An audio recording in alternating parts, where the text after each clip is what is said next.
Welcome back to the Real Revenue Show, where we discuss real business topics that'll help you grow and scale any business model. We're your hosts. I'm Malcom Bowser. This is Andre Trust. Back at you this week. What's up, man? How you doing?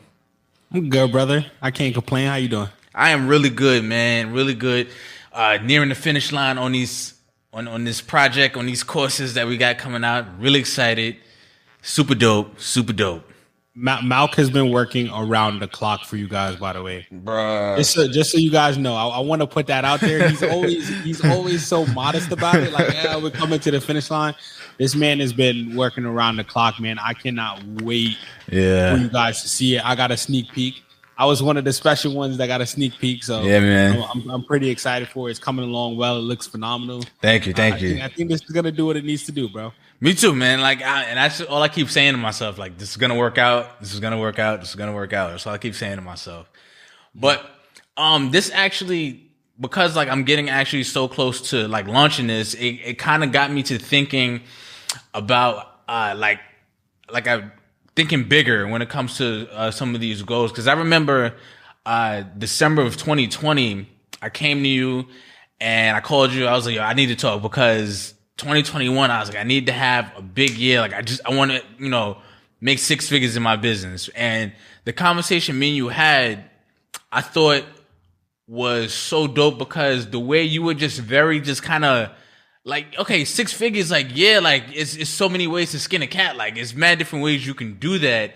And we listed out all the ways, like, I made money in my business, and it wasn't just, okay, you can make $100,000 strictly from your podcast. Like, there are other elements to your podcast and how you already make money. If you just systemize like each one of those ways, you can easily do six figures. And we did six figures, I think, by June of that year. Like, it was like very, 6 months in. very like, and I was just like, oh. And then I remember you saying like, yo, once you hit it, you're gonna realize like it wasn't that big of a deal, but because this is your first time doing it, it's gonna feel that way.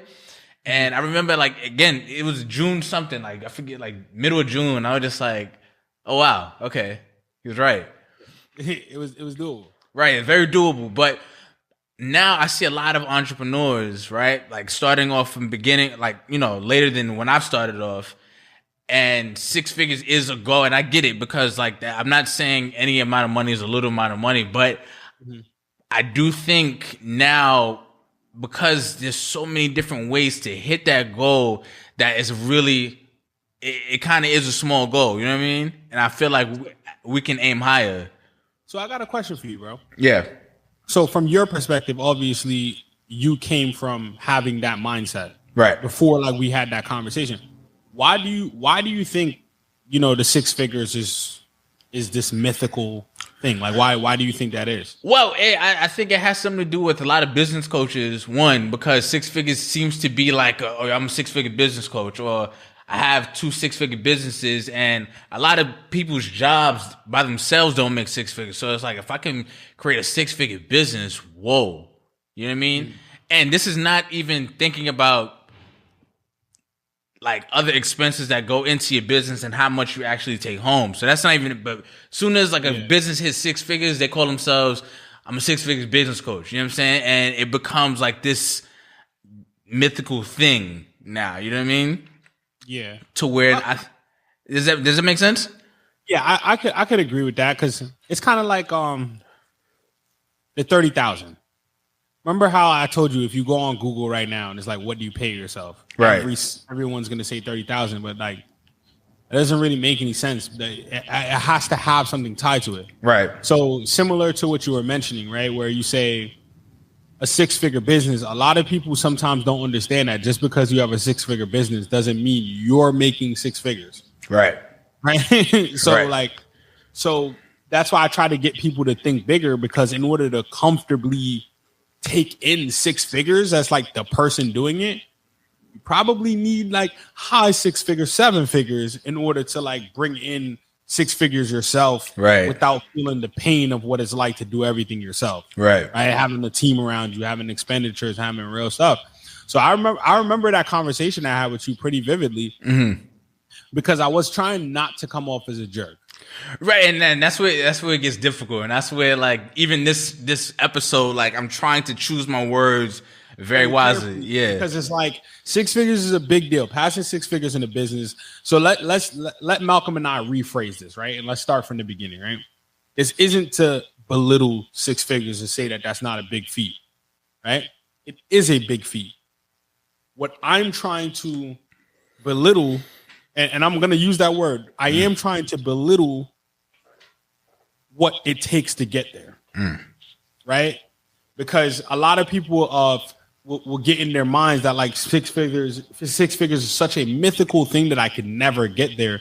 But the truth of the matter is that if you have a basic business model that is, you know, if you're following the steps of what the show has mentioned, you're doing your marketing research, you're going out there getting the help that's necessary, understanding your product, learning how to sell, learning how to put things together, right? You realize that 6 figures is actually a matter of how fast do I want to get there? Right. I could do it in 6, I could do it in 3, I could do it in 7, I could do it in 12. And the reason is because once you put numbers on the page and you start to break down your business, it starts to kind of reveal itself. So one of the things I had Malcolm do was list out how his business makes money. Because when you start to get, so it was several different things. It was like YouTube revenue, merchandise. My fault if I'm putting it out there, but that's all good. We're the real revenue show, so we're always going to be transparent. It's all good. Right? So like, you know, YouTube monetization, you know, ads in a show, books, just a bunch of different things, right? And I'm like, okay, which one of these things is the least painful? Right. And now it becomes like, okay, well, the ad revenue from the show is actually not very painful. Well, then, bro, you could probably add like 7 more ad spaces. You're probably undercharging for those ads, because now it's a matter of just organizing your thoughts, organizing what the people are going to get out of it or what your client is going to get out of it.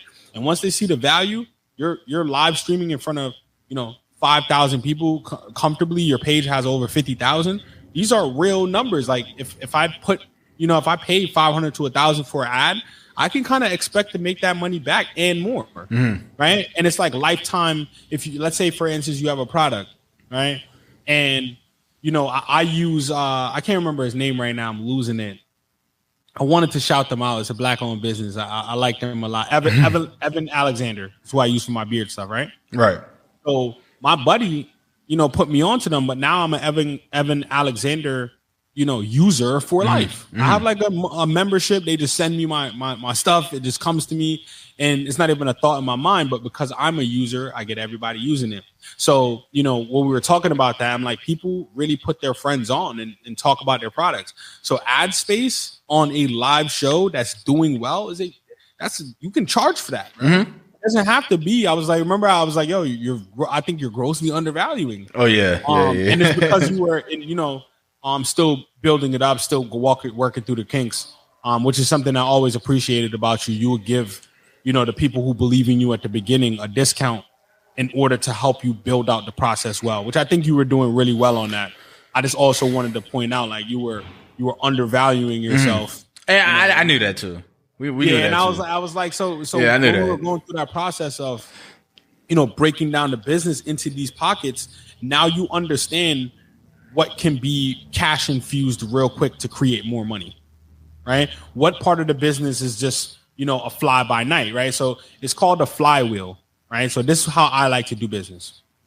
Every time I make a business, in order to get to those 6-figure numbers quick, right? I think for Flavor Hills, we're a 6-figure company like the day we opened. Like, it was crazy. But like, to get to those higher levels of, like, you know, just pumping stuff out and getting to where it needs to be, right? You need to have like an ecosystem that you create, right? And that ecosystem is essentially, you have your main business at the center of it. So I'll use real estate as an example. I started off in real estate, and I had a real estate company that did like flips, right? That's why I got my license originally, by the way. I got my license so that whenever I buy a house, I can make 3 to 3.5% on purchasing the house. So if my down payment was 15%, instead of being 15%, it's now 12 or 11.5% is the down payment. So I save money like that. Then it became, okay, Well, if I'm saving money and my buddies want to buy houses too, a part of the same ecosystem, I can also sell them houses. Right. I can also list their houses. So now it's real estate agency. So we got flipping, we got real estate agency, but it's still under real estate. I haven't switched the branch of what I'm doing. It's just, I'm just adding something to it. If I'm going to be buying houses and my buddies are going to be buying houses, they might as well be buying houses from me. Right. Right. So now it's like, okay, what's the logical next step? Well, if somebody's going to buy a house, at some point they're going to want to list and sell that house for a profit. So I can also sell that house for you. Then it becomes like, hey, what if they don't want to sell a house? What's their options then? Well, property management. Okay, let's do a property management company. So I'm still under real estate, but now we got real estate flips, we got real estate sales, we got real estate buyer side, and now we got real estate property management. Then it's like, okay, what else can we do to help this out? Well, the most integral piece of a real estate transaction is they need a mortgage. Okay, so now we do the mortgages as well. Right. And we build out, but it's one big ecosystem. So now from one customer, this is the life cycle of a customer, right? They come in the door, I get the mortgage. I then shop around, I buy the house with them. They might be buying a house that I'm listing, right? Then 3 years later, 4 years later, they're like, yo, I want to move into another property. I might either sell that house for them, help them buy the new property and get the new loan, right? Or I property management that property. I get now a monthly payment each month, now recurring revenue. I'm building up the portfolio of that. So each month I'm getting $7,000, $8,000, $9,000 from having built that up over time. Now I have an internal, database. It's like, oh, we need to sell houses. Well, which one of my clients aren't getting a high enough return on their investment? Okay, this one. That's probably not the best property. We could probably offload that. I'll hit them up and be like, hey, we could probably offload this. Right? So now it's like a cycle, but it's one big ecosystem created around, around real estate. And that's where people mess up at, is they don't create the ecosystem and then don't realize why they're not 10xing, 15xing their profits. And going to the six-figure numbers real quick because you're not offering more services that are in tandem with your own service. All right, so that was one of the things that was major when we were sitting down. And I'm like, hey, man, you have a plethora. You should have been at six figures a long time ago. Yeah, and I remember in my mind. And I remember when we did our retreat thing. I remember when you made us all create spreadsheets. And you made us all make our spreadsheets, and then we just broke, once we turned everything into just numbers, it seemed so simple and just so doable. It was like, okay, I only have to sell this amount per month. I only have to do this amount per month. Oh, snap. All right. And then it becomes after Neo wound up seeing the code in the matrix, okay, it's right there. It's very, very simple. It's very apparent, and you can't, so we call it working by the numbers, right? Our partner and I, that's all we do. We work by the numbers. And that's why I was mentioning, in our earlier episodes, why being the finance guy, I'm also kind of the vision of where we're going, because the numbers dictate where you go. Right. So I see a lot of times I'll ask, that's one of my first questions. Hey, what are your projections? Where is the company going? What are the goals for the company, and how much is the company trying to make? And if you can't answer those questions, that means you haven't really thought it out. Because I'll hear it's all the time, man. I want to make six figures. Man, that's so vague. It needs to be very detailed down to the penny. Yeah. Okay, do you want to bring in six figures, or do you really want to bring in 30,000, 50,000, 60,000? Let's be very clear. What do you want to bring in? How many hours are you willing to work? How many, it starts to become more of that sense. And then you get to 100,000, you realize I can get to $1 million. We can get to $1 million in revenue. Why can't we get to $1 million in revenue? Right. So that's the battle that I face with business owners right now, is kind of like that self-doubt and that belief that the six figures is such a mythical number that it would never be able to attain it. That's actually not the truth at all. It's actually a very baseline level that a good idea should be able to get to. Yeah, like I'm actually at the point now, I'm actually at the point where I'm actually tricking my brain to kind of not think it's a lot of money, but now the energy but I don't want to have myself where the energy I had to a six figures at 7 now, to where I think like that's impossible either. So yeah, you know what I mean? So like right now I'm like I've hit you up randomly, like, yo, I think I could, like, I can see myself doing 7. Like, I can see where it can happen now. You know what I'm saying? Yeah. And go ahead.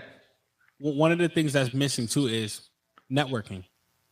So remember I had that conversation with you and I was like, you know, there's a reason why like my circle is small and like I only talk to certain people, right? Is because when you talk to people who've done it, it doesn't become taboo, right? Like even now, right?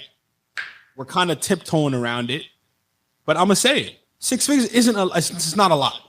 It's not a lot, right? And it's not to be like, oh, forget where you came from, X, Y, Z. No, like physically, the number isn't a lot, right? Like what you can do with it isn't a lot. So because it's not a lot, we have to view it as not a lot. And the more you hang with really like people that's doing it and making money and jumping into it, the more you start to feel confident in yourself that you could do it. Because me and you have conversations now that are different from conversations that you have with other people, because you might feel uncomfortable saying, yo, 6 figures, it's not a lot of money. But you say that around the wrong people and it's like, oh, he's a jerk. Right, yeah. He has, he's making too much money. He like forgot where he came from. But that's not the case at all. It just, financially, it just really isn't a lot. Like when I talk about like payroll, like sometimes our payroll is like 60, 70,000. Right. A week. So it's like, that becomes a point now of like, okay, well, and this is what I was actually having a conversation about this the other day.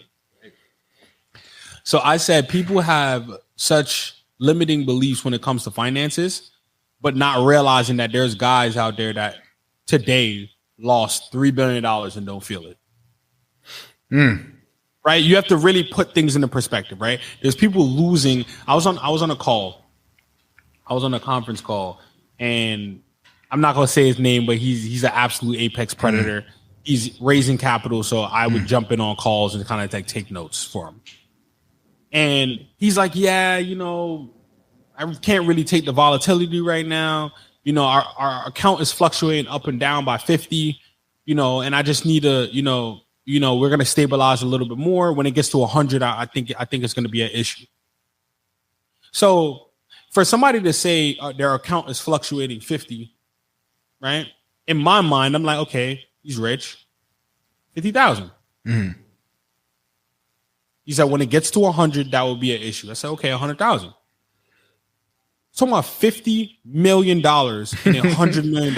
His account is fluctuating up and down because of volatility in the market. And he's not worried about it until it gets to 100. That's when it's like, we might have to like gotta slow down now. So now it's like, okay, if there's people out here who can do that, just wake up and it's like, oh, we're down 50 million, or we're up 50 million, or we're up 100 million. I can't get 0.001% of that. Right. Yeah. You see what I'm saying? Like it shifts your whole mindset. And I really want to get people, because the moment you take it off a pedestal, it becomes real. Yeah. You put real goals, real roadmaps. Like, hey, I cannot leave the office. If it's 30 sales a month, that means 1 sale a day. I cannot leave the office until 1 sale is complete. That you can't go home. That's a very different mentality. Yeah. Than like, oh, we're trying to shoot for 6 figures. I don't know where I'm at, but we're on the right path. Right. Oh, you're not on the right path because you didn't hit your 1 sale for the day. Right. So then it's like, okay, well, maybe what happens if you hit 10 sales in the day? Then the next day, you can hit a sale or not. But the third day is like, maybe I should keep getting ahead. Right. Just getting ahead feels nice. Right? Because I was talking about it now. It's like, I was telling people back in 2017, 2018, I said, hey, y'all got to look at things in totality. So I'm looking at real estate as a full cycle is 5 to 6 years of that flywheel I mentioned earlier. Gotcha. Like the full cycle is like 5 to 6 years. I'm in that full cycle right now, and clients that I worked with in 2017, 2018, when I told them houses are going to appreciate because the area that we're in is super low, and you cannot find a beachfront property for 150,000 nowhere, right? Are now coming back now like, yo, bro, my property's worth 300,000. Can I sell it? Yes, and I'll gladly sell it for you, bro. We all win. Yeah. It's a win-win situation for everyone. So now I have a bunch of my buddies based off past work that are hitting me up now like, hey, leaving the area, renting out the properties, doing X, and a full cycle is occurring. And I'm like, this is what you planned for. The work that you put in, I haven't done a single lick of marketing in almost 2.5 years, bro. I haven't done $1 on marketing for real estate at all. Now it became, because I did what I had to do up front, but it was because we were by the numbers up front. We came in and said, yo, this year we need 45 sales. And we can't leave the office until we get 45 sales. And we need to keep a consistent rate of 45 at the minimum for the next 3 years so that when we get into the back cycle, right, we can always have 20 sales coming in a year, which is going to be 6 figures a piece for me and you. Right. On autopilot. And so that's where I'm trying to get people to think bigger at now and starting to understand themselves and understand what their business is doing. Another part, too, is people undervalue themselves drastically. Drastically. And I want to have a segment that's solely on sales. Got you. But I see that all the time. People grossly undervalue because they're not confident in their ability to sell. So the real issue isn't money. The real issue is that they need to work on their ability to sell and be confident in the sale. Because I see that way too often, man. It's like my buddy started this clothing line. And I said, dope, bro, send me 2 of them. And his natural instinct was, you sure? Okay, because it's you, I'm going to give it to you for X. I said, did I ask you for a discount? He was like, no. So I was like, why'd you? Now I have to pry it back. I was like, what made you feel like you had to give me a discount? Right. And he said, yeah, bro, it's because everybody I've spoken to has wanted a discount. So because I actually banged with you, I just felt like it was necessary. And I said, the reason that people mess up is that, like, I've worked with clients who've asked me for a discount, and I'm like, we don't do that. Gonna have to go somewhere else, buddy.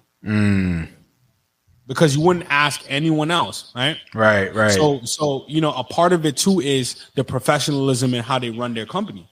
I don't run anything I do like a mom and pop. Yeah. Go ahead. Like, we're not running no mom and pop around here. That means that you don't just get to call my phone without having called my assistant, without having called my property manager first, without having called the necessary change. You don't just get access to my phone. Right. Now, I have friends, obviously. That's different. But a random customer doesn't just get to be like, yo, let me speak to... No, you got to speak to HR before you want to speak to a bunch of people before you speak to me. Right? And a part of that is that confidence in the ability to, yo, we're going to stand on our decision. This is what we offer. Has anyone went to Netflix and said, hey, bro, can I get a discount? No. And I'll get your name out there. Right. Yeah. You see what I'm saying? Yeah. Right? You know what? You know what's crazy? Because even now, like, because the products we're working on right now, right? I had such a hang up over just how I'm gonna price it. Because again, it's one of those things where you kind of feel like, people are gonna be upset, like people gonna like look at the price. And then I remember I had I was a part of Myron Golden's challenge, and I literally spoke to him directly. The Apex Predator. I spoke to him directly, and the way he just let's tag him in this one. By the way, let's see what happens. Yeah, we have to, right? Let's just see what happens. And I remember like asking him about like, what I planned on pricing. He was just like he looked at me like, wait, that's way too low. Like, and then he gave me the price, and he would just like with a straight face. He was like, "You sell enough of those, you'll make $1 million in no time." Like just so casually, like it was nothing. And then went to the next question. Like I had more questions, and he was just like, "All right, who else?" I was like, "Wait, talk." And as you said before, some of the people you talk to, because there's nothing to them, you have to get around more people like that. Some of the books you have to read have to be by more people like that, to where they respect money, but they also respect the value of things as well. Yes. Right. So it becomes, and that's perfect, right? And being in those groups exposes you to customers like that. Yes. There's nothing better than a customer who's here to understand what they're going to get from it and then just pay. I remember I had jumped on, so I was looking for some software, and I had jumped on the call with this one guy, and off rip, the first thing he says to me is like, "Hey, I understand this is $5,000, but maybe I can get you a discount or a credit." I said, "Bro, I just want to know if it works." Like, I'm not here to haggle you. I'm not here for any of that, right? I just want to know if this solves my problem. Right. And he couldn't tell me if it solved my problem or not. And that's why I didn't purchase it. Right? It was $5,000 for the software. I was fully prepared to purchase it. And this is what I mean by like inability to sell or not confident, right? Is instead of like, "Hey, so how can I help you today?" Right? Like, I can even freestyle a script right now, right? "Hey, what's going on? How'd you hear about the product?" One, so I can understand if my marketing is working. How'd you hear about the product? Right? So I found it. Oh, I found you guys online. Oh, on Google? Okay, awesome. Yeah, Google's one of the main reasons that we get customers like you. What type of business are you in? Now I'm building rapport. Now I'm getting to know them. And it becomes, well, I'm in real estate and I'm actually looking for a software that's going to help out. Oh, easy day. What are your questions? I already know that it's going to solve it. Well, what are your questions? So I can make sure that I'm pinpointing and getting exactly what you need and making sure that I'm not, beating you over the head with something that you don't need. Right.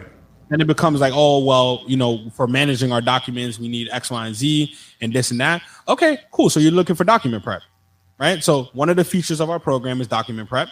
It's going to do X, Y, and Z. Matter of fact, it's an add-on because we know people like you need this. We have a feature called autofill. That's going to allow you to do X, Y, and Z, and it's going to cut 30 minutes off the time that you do your contracts. Is that something you'd be interested in? Damn, saving 30 minutes a pop. We do like 10 contracts a week. That's like 5 hours. Damn, like, yeah, I'd actually really be interested. All right, cool. And listen, right now it's going for $5,000, but it sounds like the problem that you're having is worth more. So I think this is a good investment for you. Let me know what you think about that. And it's like, I would have swiped. Right. I went to a different company and swiped because they did that, and I swiped. Right. And it's like, because they get in their head so much that, your target audience isn't people without money. Your target audience is the people who need your product. That's it. Right? Whether they don't have the money or they do have the money, if they need the product bad enough, then you got to figure out a way to get the money. Right. And that's where it's like, that's very different from, and this is what I mean by like high ticket sales. Imagine this, right? So let me whip out my handy dandy calculator. Right. So this is what we mean by like the difference in pain and effort and energy when you work on skills, because selling is a skill. Right. So 100,000, right? Let's just do base 100,000 divided by 5,000 is 20 sales. 100,000 divided by $500 is 200 sales.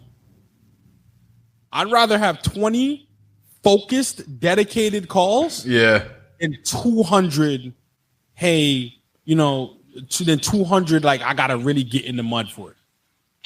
Because at least with those 20, you know what it is. 20 people is like, all right, like if they serious, this is something they need, we're going to close them. And people don't realize, like, it takes the same amount of effort to close a $200 sale than a $5,000 sale. Like, because you said, like, if you need it, I got it. So you're going to pay. You need it. I got it. You could give them payment options. Exactly. There's tons of stuff out there. There's like, I think it's like Affirm. Affirm is a beast with that. They allow you to, like, they'll basically buy it and then they'll take on the debt and allow the person to like pay back and stuff like that. Like there's tons of ways to get your money. Yeah. Right. The matter is just a matter. I want, I'm like I told you, I'm challenging people all 2022. So from this video, my challenge is to remove the limiting beliefs in terms of thinking 6 figures is some miraculous number. It's not a lot of money. Right. And the moment you get there, I love this because Malc did that to me as well. Malc hit me with the, bro, it's really not that much. Yeah. I was just like, and you know what's crazy? Because like I like when I calculated it, it was just randomly. I just randomly like, where we at? Like I just pulled together all the numbers. I was just like, oh, wow. Okay. We're having a great year so far. Like it was just one of those. We're doing well. Yeah, we're doing all right. Like it was one of those, and it was a great moment, but then it was like very fleeting at the same time. That's also why I caution people to not think 6 figures as a condition to where they feel like they're successful or not too. Yeah. Like I don't like the if then statements. Like if I do this, then I'll feel better. Like if I do this, then that means this. Like I caution people to kind of see, a milestone for what it is, go through it, and then go straight to the next one. You know what I mean? Don't really harp on one too long. You know what I mean? Yeah, I think that's just going to set you up for failure. Slow you up. Because once again, there's a difference between bringing in 6 figures as a company and you yourself making 6 figures. Very different. Right. Very different. So once again, if we go off the 100,000, right? You might have brought in 100,000 as a company, but if you're taking home 20,000, right? Because many companies' profit margins are 20%, mm-hmm. and that's like a high profit margin for a lot of like different styles of company. Obviously, there's high ticket sales and high ticket margin, but a majority of businesses aren't high ticket, and a majority of businesses aren't high margin.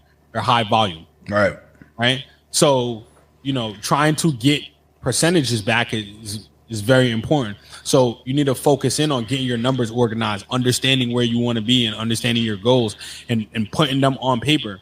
So if you want to make 100,000, that might mean your company needs to make 900,000 for you to make 100,000. Mm-hmm. But if you get this false fallacy of, or this fallacy of believing, all I got to do is get to 100,000 or low 6 figures, and that solves the problems, you're in for a rude awakening.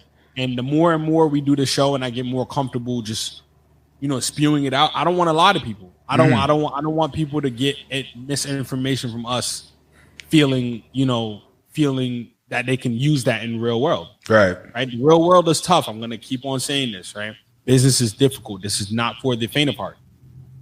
So if you're in a predicament and you want to get 6 figures, I think you're setting your sights too low. Right now, there is a base level of 6 figures I think everybody should go for. Mm-hmm. And it's important because of banking, right? So the base level of 6 figures should be 250,000 in revenue within 3 years.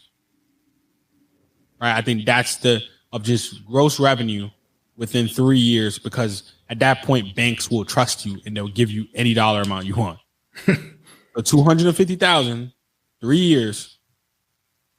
You're going to go into a bank. Like people I hear people, I go on my rant. So I'm just on a rant now. Yeah. But like I'll have people come to me and it's like, hey, I can't get a loan. I'm like, okay. Let's think about this from our standpoint, right? So let's say I come to you and I'm like, yo, Malc, got this great idea, bro. You're like, all right, cool. What's the idea? I say, yo, I want to do farm flips. So I want to go into agriculture areas, flip the farms, cut costs on this, cut this, bring in seeds for this, and I think that'll increase the margins. Okay, cool. What is your track record doing that? And it's like, bro, I just thought about this last night. I've never done this. But now I'm asking you for your personal brag. Like, yo, Malc, I need 100,000 from you. And if this doesn't work, I could just not pay you back because I could go bankrupt. Right. Would you just give me that money? Absolutely not. Right? Absolutely not. Yeah. I'm not going to give you the money. Right. And the reason I'm not, so people misunderstand, the bank is out for self. The bank is completely out for self. The bank has zero of your best interests at heart. They literally don't care. Their goal is they're a business themselves. Right. Right. So how do I trust that you know what you're doing? Well, you put up some of your own capital. Right. If we're going back to our episode, bootstrapping versus, you put up some of your own capital. You got in the mud. There's proof that there is a market here. People are spending on you, buying from you. The flips are working. X, Y, and Z. Everything is rolling. And now you have assets that you collateralize to even further secure my money, make me feel good. Like, if this doesn't work, I could get the land from you at least. Bro, I tell people all the time the best way to get somebody to believe you is have proof. That's it. Proof. That's it. Like you complain about your family not believing in you. Where's the proof? You know what I'm saying? Like, I remember when I quit my job, like when I was even thinking about quitting my job to go at it full time, like, I was still living with my mom. So like, that's a conversation. You know what I mean? Like, your mother, she worries about you, obviously. But I had to show her, like, look, this is what we've done so far. This is where we look to go, but this is what we've done so far. Like, this is it. She goes, okay. This is serious. This is not a game. I'm not playing around. This is very serious. Okay, like, oh, do you have a savings? I do have a savings as well. Like, so, go ahead. And then she was able to finally. I was gonna do it regardless, but she was able to breathe easier from that. You get what I'm saying? Like, this is my plans. This is what I have already set. Okay, all right. Go ahead. Do you think? People think it's just the idea. Right. We can go deep. It has nothing to do with the idea. And you can have a C+ idea. And this is what's funny because, like, the Kanye doc just came out and people are going, yo, see, that's why you can't listen to nobody. You have to trust in yourself. Granted, Kanye was a new rapper. They really didn't take him seriously as a rapper per se, but they knew that dude was a monster because he made beats and he had an ear for music already. So even if you were skeptical, regardless of the fact you were skeptical, whatever, he was still able to get a chance and a foot in the door because he had a track record already. He had a track record. He put his pain in. Every single person in Chicago had a beat from him. You get what I'm saying? Like, he was known in Chicago. And that's why I love that doc. There was one section that he was like, I feel like at this point, nothing can stop me. And the reason is because I already made I'm already made money. No matter what, whether rap doesn't work or not, I'm going to be good. Yo, his first video, he put up $30,000 of his own money to have that video made. Money to have it get made. And it's like, you can't go hit the streets and knock on 1,000 doors to prove that something that you care about matters. Right. Right. Tellers are not knocked on 1,000 doors, bro. Hey, we'd like to sell your house. We think we could get you some money for it. We did 1,000 of those, bro. You know how painful we did 1,000 of those. You see, that's why I'm not jaded. I'm pretty jaded. I have no sympathy at all because it's like we did 1,000 of those. And I had agents come on, and when I told them, like, yo, you got to go do 1,000 of those. And left. And I'm like, cool. Like, the caliber of your individual character is not what I want around here. I want hard workers. I want people who understand this is not just going to be given to you. Right? You got to go put some work in, put some effort in, put some energy in, man, and take some pride in that energy. I take pride in the fact that, I spent 18-hour days for 5 years. I take pride in that because now I get to live for the rest of my life. I take a lot of pride in that. Right. Right? We do the work. As you should. So the limiting beliefs, man, I just want people to get that out their way. Stop holding themselves back. And I want people to try. Make some attempts. Try to get your first dollar. Right? No money. Just stop asking for money up front. Rarely does money, I'll even say this, I'll give them another gem. Money rarely ever affects the mission. Ever. Right? Money only affects the mission when it's time to scale it. That's when it's like, okay, to get to 5 million in revenue, you're gonna have to spend 500,000 in ads. Right? That makes sense. You're gonna have to spend $500 to $1 million in ads to get to $5 to $7 million in gross revenues on a product. That makes sense. But in the beginning stages, 98% of things now is this sweat equity that nobody wants to put in. get to 100,000 is just sweat equity. Writing those numbers down, getting them on the pages, and literally sending. One of my things with every mentee I have, I'm like, yo, how many DMs have you sent? Right. Yeah. When I realized, it's funny, I knocked on 1,000 doors, and then when I realized I could knock 1,000 doors virtually, I was sending thousands of DMs, bro. Mm-hmm.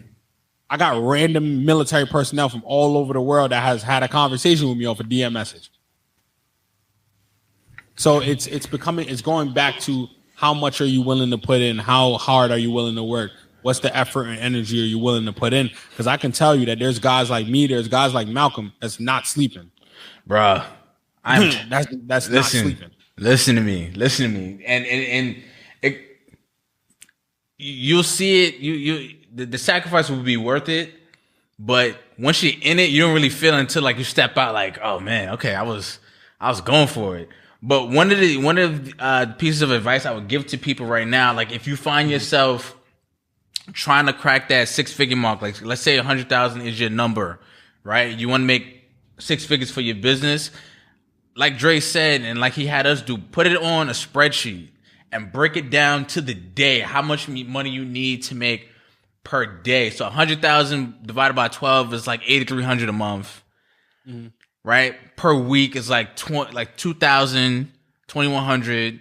Mm-hmm. Per day is like $300 a day. I'm rounding up. Mm. Make $300 a day. Something like figure out how you can make $300 a day. Minimum. And then you'll be on your way to have like a 6-figure run rate. And once you see those numbers, then you realize, okay, this is how much product I have to move to make $300 a day. And then to do $2,000 a week, super freeing. And it becomes way more real that way. And it also exposes if you have a real product or not. That too.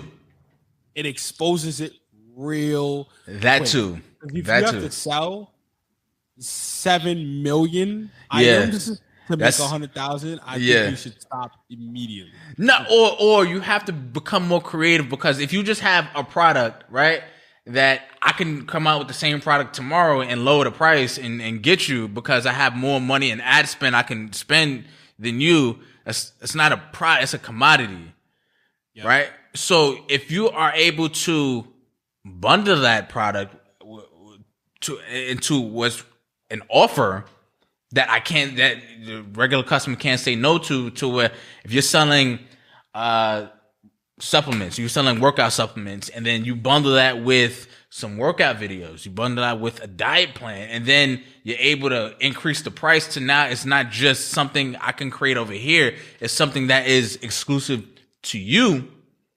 It's way more doable. And that's a conversation we can have another day, but that's a really interesting thing as well, though.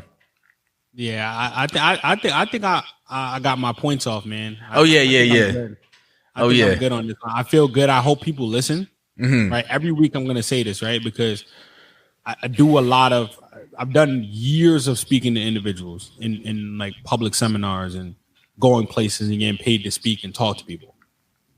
And many times people just don't listen. And then I'll hear them years later and it's like, well, it didn't work. And I'm like, why didn't it work, man? Tell me why it didn't work. And it's like, bro, you didn't try. You didn't do it. That's why. It didn't work because you came out one day, put your thing on Instagram. You thought people were going to automatically just spend on you because you felt entitled. Realized that, oh, no, this is very difficult. And that it takes a lot to get somebody from not wanting to purchase something or not even having it on their mind to taking out their wallet and spending $1 takes a lot. It takes credibility, trust, respect, and it takes a feel to it as well. Mm-hmm. You realize that was going to be difficult, and then now you're trying to alienate people from trying it as well, right? That's the story that I often see, because everybody who I know and everybody who I've seen that has applied any inkling of this is a 6-figure company or better right now, and is doing well, right? So I just try to, push that forward and get people on the ball. And if I stir some people up and I get some people mad, I hope so. Man. Yes. I hope I get you mad. I hope you get you angry. I want you to just be mad at your scenario, and I want you to go fix it. That's a fact. Right? That's the point that we're at now. So Appreciate you as always, my brother. With that being said, this is the Real Revenue Show. I'm Malcolm. This is Andre. Our information is in the description below. Don't forget to like, share, and subscribe. And if you're listening to us on Google Podcasts, Apple Podcasts, Spotify, wherever, leave us a rating in the comment. We would appreciate that a lot. We have a lot more dope content coming for you soon, especially Q2. We got a lot of stuff that we're going to have rolling out that we're excited for, and we'll see you there. Peace. All right. Peace.